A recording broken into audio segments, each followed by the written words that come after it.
Hello everyone, तो let's discuss about open kinetic and close kinetic chain exercises.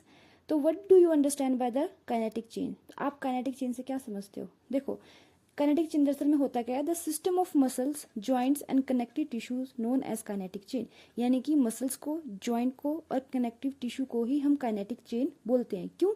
क्योंकि वो आपस में कंबाइन होकर एक मोशन को क्रिएट करते हैं, एक मूवमेंट को क्रिएट करते हैं। ठीक है, जो भी हमारी बॉडी में जो भी मूवमेंट हो रही है वो इसी इंटरकनेक्शन की वजह से हो रही है। मतलब इन्हीं कनेक्शन की वजह से जो है एक मोशन क्रिएट होता है हमारी बॉडी में। ठीक है, एक मूवमेंट क्रिएट करती है हमारी बॉडी। ठीक है, तो उसको हम काइनेटिक चेन बोलते हैं। ठीक है, they are two type of kinetic chain, open kinetic chain और क्लोज काइनेटिक चेन। ठीक है, जो ओपन काइनेटिक चेन होती है उसमें क्या होता है कि जो हमारे डिस्टल पार्ट होते हैं, मतलब यानी कि the distal part of the body such as hands और foot is free to move. ठीक है, जो हमारे डिस्टल एक्सट्रीमिटीज होंगे, डिस्टल पार्ट होंगे, जैसे हैंड्स हो गया, फुट हो गया, ठीक है, वो फ्री टू मूव है।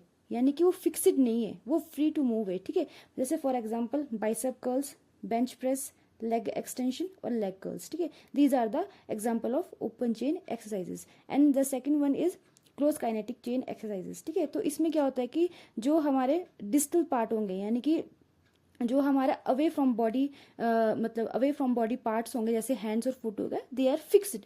ठीक है, वो फिक्स्ड होंगे। फॉर एग्जांपल पुशअप्स हो गया, पुलअप्स हो गए, क्रंचीज हो गई एंड द लंजेस। ठीक है, these are the example of the close kinetic chain exercises.